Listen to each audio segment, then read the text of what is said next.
Well, Ted, said the weatherman, I don't know about that, but it's not only the owls that have been acting oddly today.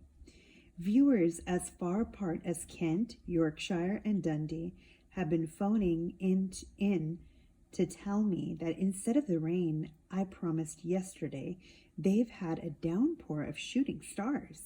Perhaps people have been celebrating bonfire night early. It's not until next week, folks.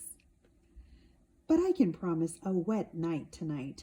Mr. Dursley sat frozen in his armchair. Shooting stars all over Britain? Owls flying by daylight? Mysterious people in cloaks all over the place? And a whisper about the Potters? Mrs. Dursley came into the living room carrying 2 cups of tea. It was no good. He'd have to say something to her. He cleared his throat nervously. Petunia, dear, you haven't heard from your sister lately, have you? As he had expected, Mrs. Dursley looked shocked and angry. After all, they normally pretended she didn't have a sister. No, she said sharply. Why? Funny stuff on the news, Mr. Dursley mumbled.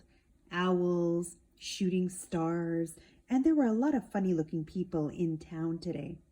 So? Snapped Mrs. Dursley. Oh, well, I just thought maybe it was something to do with, her crowd. Mrs. Dursley sipped her tea through pursed lips. Mr. Dursley wondered whether he dared tell her he'd heard the name Potter. He decided he didn't dare. Instead, he said, as casually as he could, their son. He'd be about Dudley's age now, wouldn't he?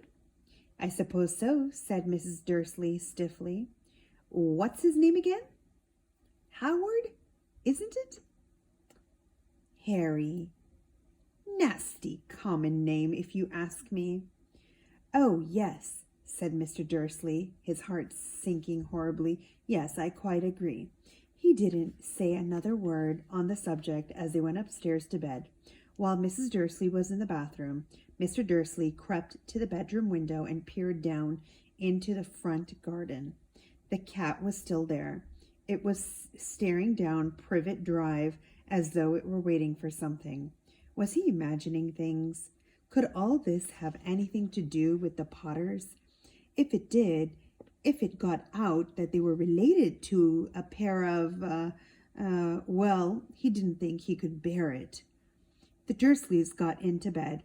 Mrs. Dursley fell asleep quickly, but Mr. Dursley lay awake, turning it all over in his mind. His last comforting thought before he fell asleep was that even if the Potters were involved, there was no reason for them to come near him and Mrs. Dursley. The Potters knew very well what he and Petunia thought about them and their kind. He couldn't see how he and Petunia could get mixed up in anything that might be going on. He yawned and turned over. It couldn't affect them. How very wrong he was. Mr. Dursley might have been drifting into an uneasy sleep, but the cat on the wall outside was showing no sign of sleepiness. It was sitting as still as a statue, its eyes fixed unblinkingly on the far corner of Privet Drive. It didn't so much as quiver when a car door slammed on the next street, nor when 2 owls swooped overhead. In fact, it was nearly midnight before the cat moved at all. A man appeared on the corner. A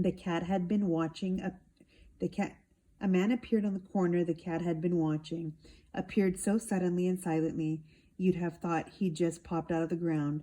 The cat's tail twitched and its eyes narrowed. Nothing like this man had ever been seen on Privet Drive. He was tall, thin, and very old, judging by the silver of his hair and beard, which were both long enough to tuck into his belt.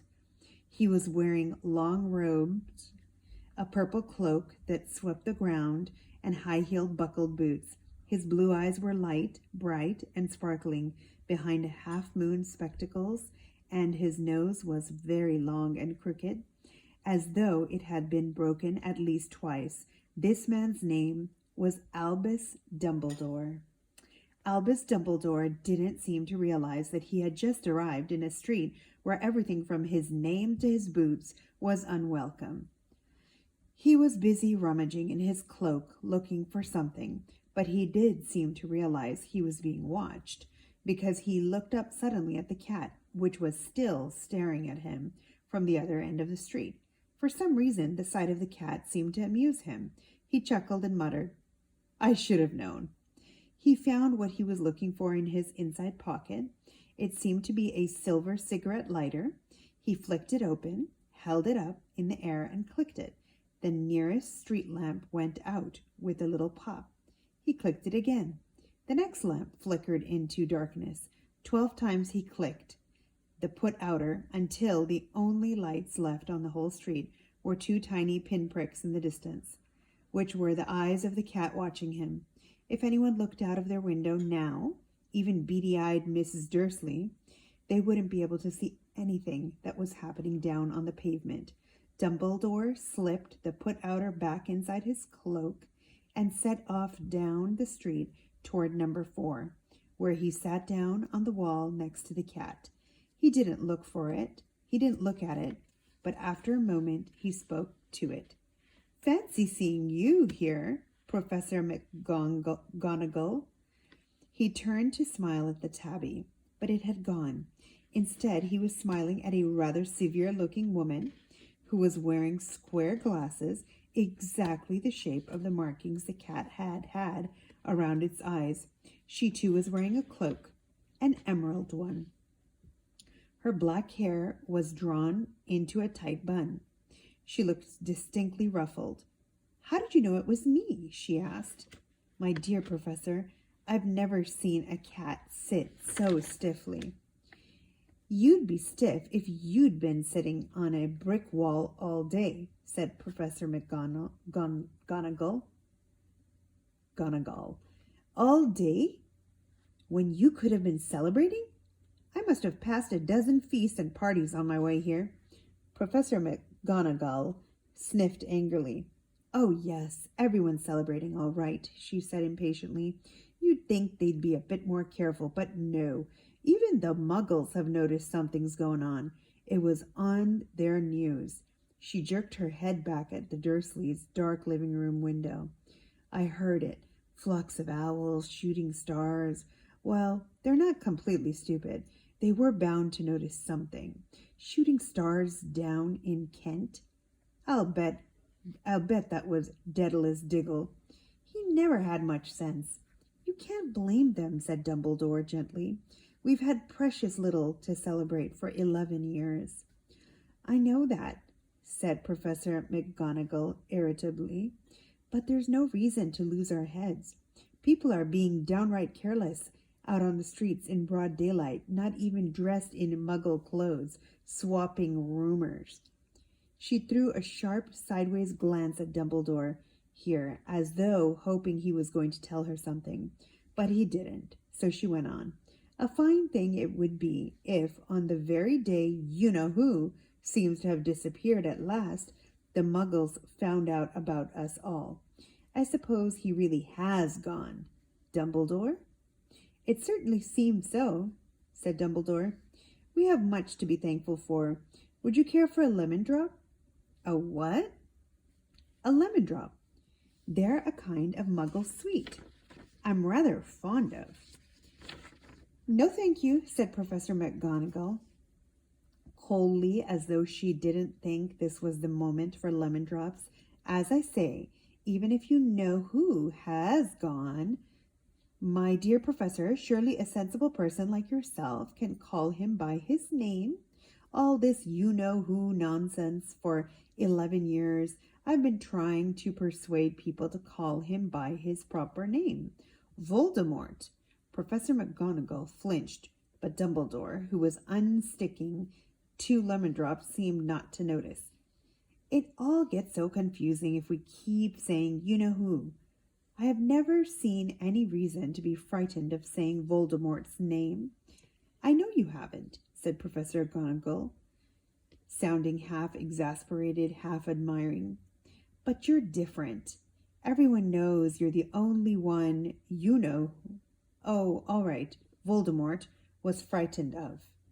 You flatter me, said Dumbledore calmly. Voldemort had powers I will never have. Only because you're too, well, noble to use them. It's lucky it's dark. I haven't blushed so much since Madame Pomfrey told me she liked my new earmuffs. Professor McGonagall shot a sharp look at Dumbledore and said, The owls are nothing next to the rumors that are flying around. You know what everyone's saying about why he's disappeared, about what finally stopped him. It seemed that Professor McGonagall had reached the point she was most anxious to discuss, the real reason she had been waiting on a cold, hard wall all day, for neither as a cat nor as a woman had she fixed Dumbledore with such a piercing stare as she did now. It was plain that whatever everyone was saying, she was not going to believe it until Dumbledore told her it was true. Dumbledore, however, was choosing another lemon drop and did not answer. What they're saying, she pressed on, is that last night Voldemort turned up in Godric's Hollow. He went to find the Potters. The rumor is that Lily and James Potter that they're dead. Dumbledore bowed his head. Professor McGonagall gasped, Lily and James, I can't believe it. I didn't want to believe it. Oh, Albus. Dumbledore reached out and patted her on the shoulder. I know, he said heavily. Professor McGonagall's voice trembled as she went on. That's not all. They're saying he tried to kill the Potter's son, Harry. But he couldn't. He couldn't kill that little boy. No one knows why or how, but they're saying that when he couldn't kill Harry Potter, Voldemort's power somehow broke, and that's why he's gone.